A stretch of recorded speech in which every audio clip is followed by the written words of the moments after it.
Alam kong malaki ang kasalanan ko sa inyo ng mama mo. Pero matagal ko nang pinagsisihan yun. Anak, patawarin mo na ako. Sa totoo lang, sinubukan ko naman tanggalin sa puso ko ang galit sa inyo. Pero tuwing naaalala ko yung araw na umalis kayo ng bahay at namatay si Mama, naghahalo ang sakit at galit. Handog ng DZRH ang tula sa kanyang panahon. Likas sa ating mga Pilipino ang malapit sa ating pamilya at kamag-anak.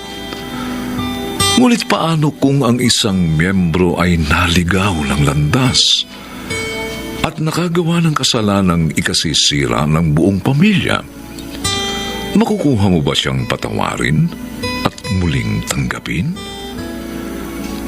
Mga kaibigan, naririto po ang naging karanasan ng pamilya ni Cassie sa ating dulang sa kanyang panahon. Eto na. Luto na yung hapunan natin. Pasensya kahit naghintay kayo ng matagal. Ano ba yung niluto mo, mahal? Pork kumba. O tara na, kain na tayo. Oy kasi, baba mo na muna yung cellphone mo. Tama na yan. Mamaya na pag-Facebook. Ma, birthday po pala ni Lolo Ben ngayong araw na to. Oh, kanino mo naman nalaman yan, anak? Nag-message po sa akin si Ate Helen, pa. Ha? Huwag na natin siya pag-usapan. Kumain na lang tayo. Ma, hindi po ba natin bibisitahin si Lolo Ben sa bahay niya? Balita ko po kasi mag-isa na lang po siya dun eh. Nag-aalala po ako kasi matanda na siya. Ay, hindi na natin problema yon. Hayaan mo nang sinamila at Helen ang masikaso sa matandang yon. Edna, ama mo pa rin siya. Bakit? Siya ba naging mabuting ama sa akin? Ha? Naging mabuti ba siyang asawa kay Mama? Hindi. Nasira ang pamilya namin dahil sa pagiging makasarili niya. Edna, matagal ng panahon yun. Hindi mo pa rin ba siya mapapatawad? Hindi, Val. Hindi ko kaya. Maalala ko pa lang yung mga kasamaan niya sa amin ni Mama. Kumukulo pa rin ang dugo ko. Kaya ikaw kasi ha, wag mong mababanggit sa bahay na itong pangalan ng lolo mo kung ayaw mo magkagulo sa bahay na ito!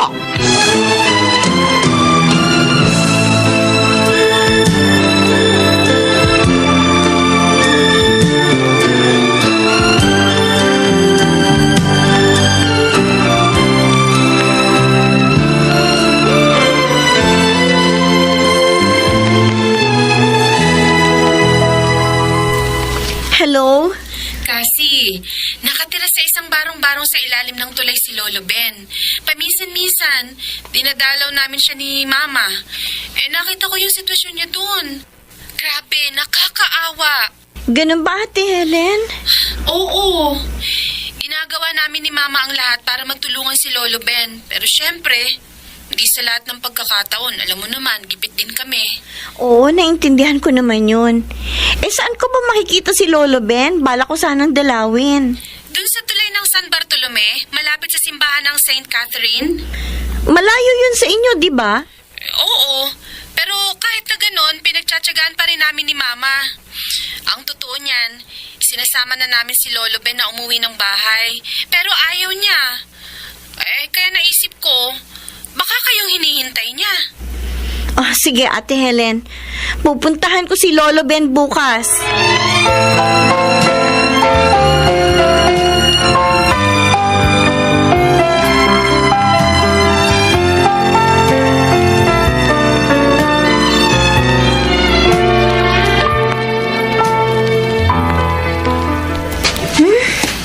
Ang putik naman dito.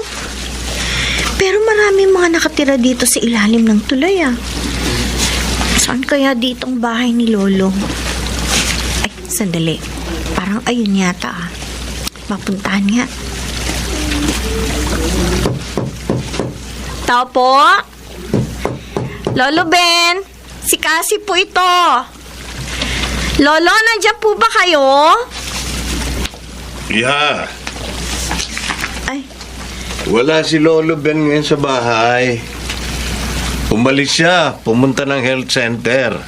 Meron kasing libreng check-up, gamot at mga pagkain para sa mga seniors. Ay, ganun po ba? Kung gusto mo, bumalik ka na lang mamayang hapon. Sigurado nasa bahay na si Lolo Ben ng mga oras na yan. Sige po, babalik na lang po ako. Ano nga pala ang pangalan mo, Iha? Para masabi ko kay Lolo Ben pag uwi niya. Pakisabi po, dumalaw po si Cassie. Bale, apo po ako ni Lolo Ben.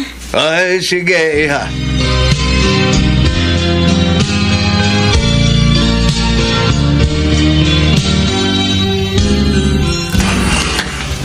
Nasaan na kaya si Lolo Ben? Alam kong dito siya dadaan pa uwi eh. Teka, ay, parang may natatanaw ako. Si Lolo Ben na yun. Teka, lalapitan ko na siya. Lolo Ben? Lolo Ben? Kasi, ikaw ba yan, Apo? Opo, ako po ito. Pumunta po ako sa bahay ninyo sa ilalim ng tulay. Pero wala po kayo, kaya hinintay ko po kayo dito. Ganun ba? Opo. Tara, Apo. Sumama ka sa akin sa bahay ko. Hoy, kanina pa ako pagod eh. At saka, para makita mo ang aking simpleng pamumuhay.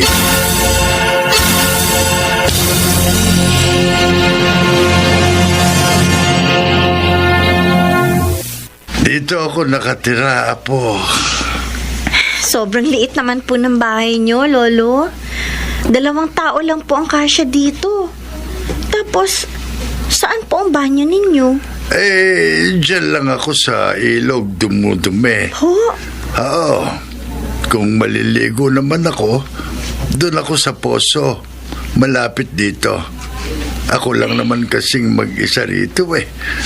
Kaya sapat na sa akin yung ganito kalaking bahay. Pero hindi po ito bahay, Lo. Parang kulungan lang ito ng aso. Oh, Bakit hindi po kayo humingi ng tulong sa mga kamag-anak natin? Si Tita Mila, nagpipresenta na nga pala siyang isama kayo sa bahay nila. Bakit hindi na lang po kayo sumama sa kanila? Apo. Sa totoo lang po, Lolo Ben, naawa po ko sa kalagayan ninyo. Hindi po ito simpleng pamumuhay. Miserableng buhay po ito. Ganun talaga, Apo. Siguro, pinagbabayaran ko lang yung nagawa kong kasalanan sa lola mo at kay Edna. Siya nga pala, kumusta na ang mama mo? Ayos naman po kami, Lo. Kayo pong inaalala ko eh. Pagkatapos ko pong makita itong sitwasyon ninyo, hindi po ako alis dito nang hindi kayo kasama. Lolo, mag-impake na po kayo. Isasama ko na po kayo pabalik sa bahay namin. Apo, siguradong hindi papayag ang mama mo. Alam mong, abot langit ang galit sa akin noon. Ako na lang po ang bahala kay Mama. Basta, Lolo, hindi ko na po hahayaan na maghirap kayo ng ganito.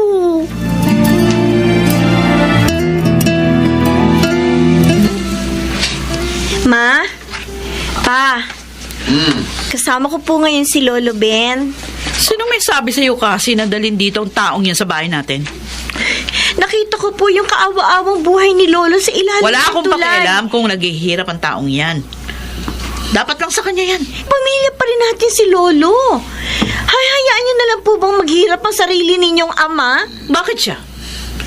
Tinuring ba niya kaming pamilya ni Mama? Ha? Nagpakabuti ba siyang ama sa akin? Hindi! Edna, anak. Wala kayong kwentang ama! Wala! Edna. Kaya pwede ba lumayas kayo sa pamamahay ko? Edna, tama na. Kahit anong kasalanan pa sa'yo ni Tatay Ben, ama mo pa rin siya. Hindi siya lalayas ng bahay. At ano? Patitirahin mo ang taong yan dito sa bahay natin? Narinig mo naman yung sinabi ni Cassie. Kawawa ang buhay ni Tatay Ben sa ilalim ng tulay. Pagbalik-balik na rin man natin ang mundo, kapamilya pa rin natin siya. Di ako makapaniwala na sinasabi mo yan sa akin. Oo, malaking pagkakamaling nagawa ng tatay mo sa buhay mo noon. Pero matagal na panahon na yun. Hindi ka ba matututong magpatawad? Edna, pakiusap. Matatanda na rin tayo. Panahon na siguro para tanggalin mo ng galit sa puso mo. Kung gusto mong patirahin ang matandang yan dito, Ito lang kayo. bahala ka. Basta wag nyo lang iharap sa akin yan.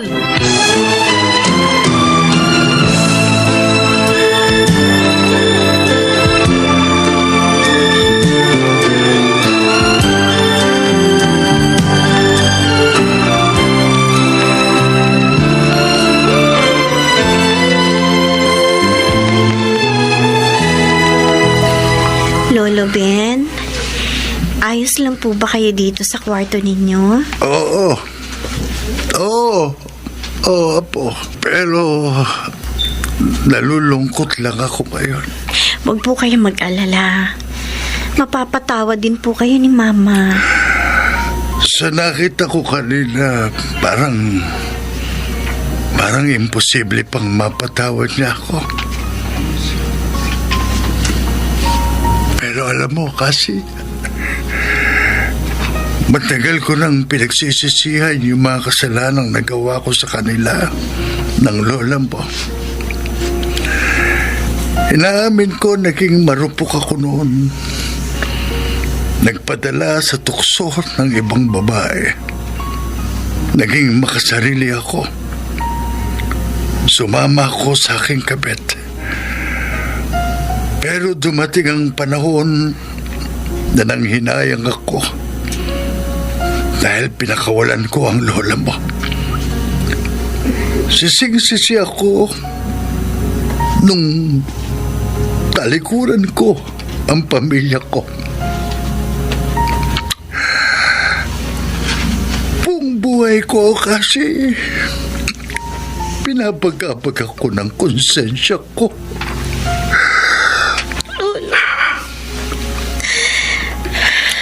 Huwag na po kayo umiyak.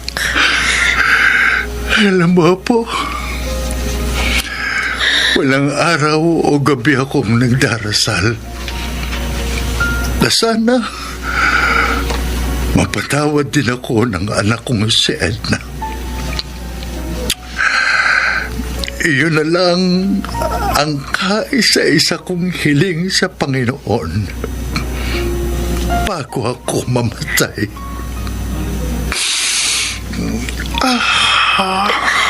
Lolo Ben, tutulungan ko po kayo para mapatawad na kayo ni Mama.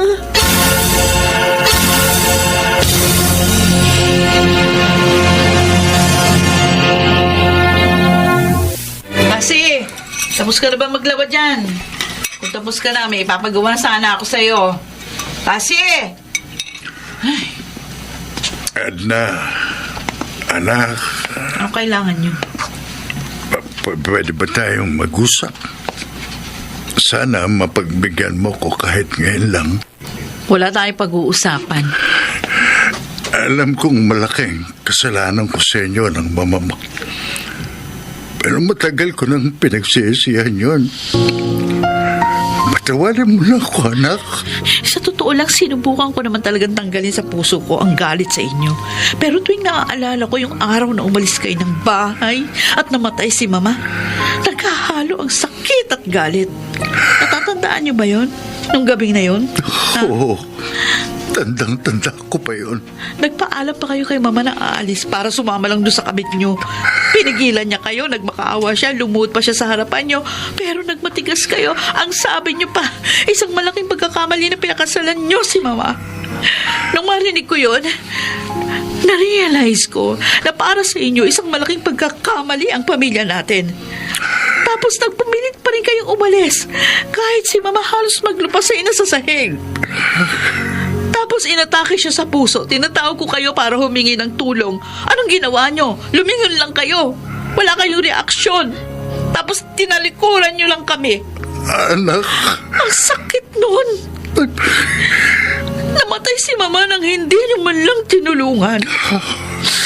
Kaya hindi nyo ako masisisi. Kung hanggang ngayon galit pa rin ako sa inyo. Anak, hindi mo lang alam.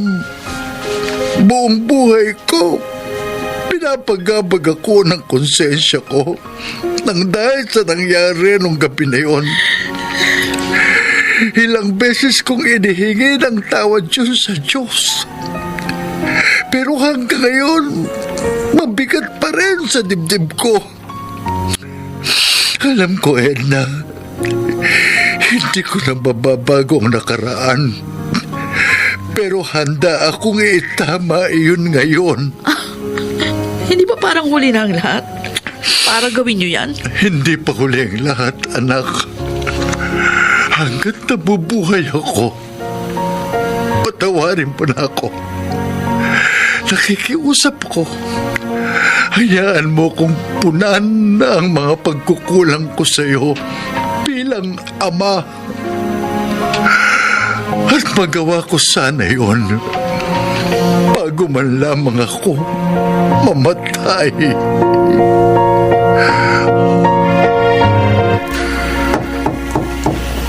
Lolo Ben? Lolo, papasok po ako, ha?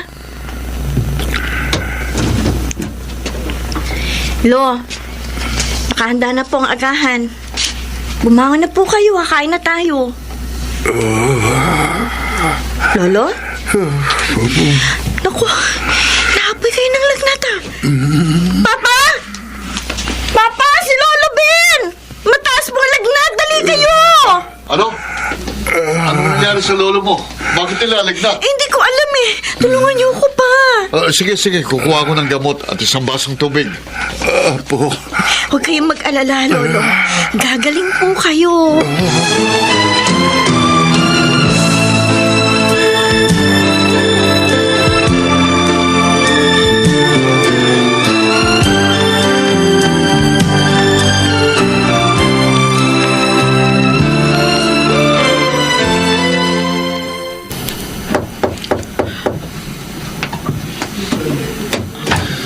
Pa,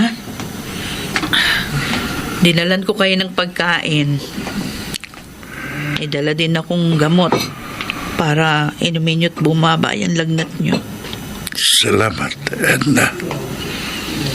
Oh, mukhang nangihina pa yung mga braso nyo, Ay, susubuan ko na lang kayo. Kailangan magkalaman ng inyong sikmura. Nga. Oh, eto.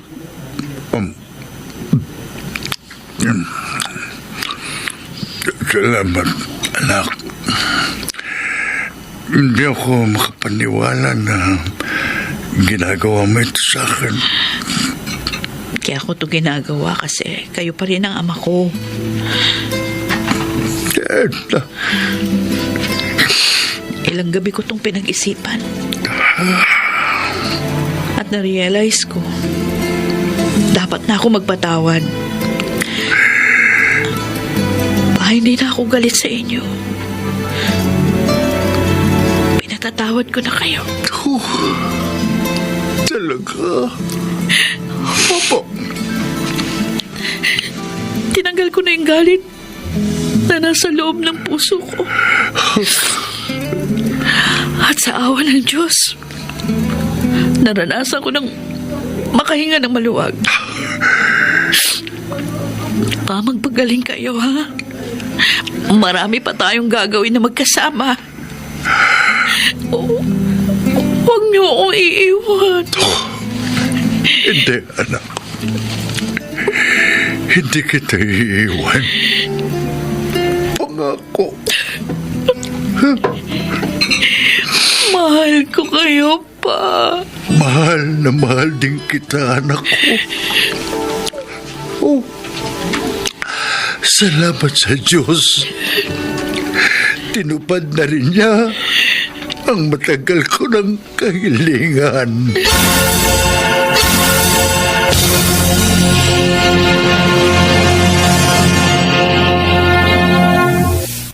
Pagpapatawad pa rin sa mga taong nagkasala sa iyo ang tamang kasagutan upang maging payapa ang iyong kalooban.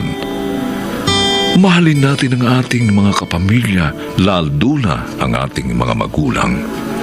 Huwag nating sasaktan ang kanilang kalooban.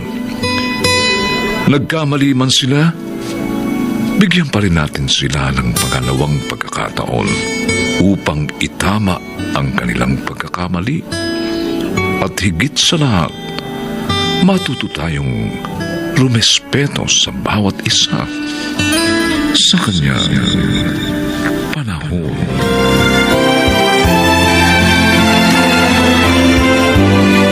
Mga nagsigala, Chiquit del Carmen Amor, Bobby Cruz, Rosana Villegas, Phil Cruz, Jenaline de la Cruz, at Lionel Benjamin. Special sound effects, Jerry Mutiab. Technical supervision, Eric Lucero at Bong Muyar. Musical scoring, Buboy Salonga. Ang kasaysayang ito ay mula sa panulat ni Krishna Sega at sa pinagsamang direksyon ng inyong lingkod June Martin Legaspi at Bobby Cruz sa kanyang panahon.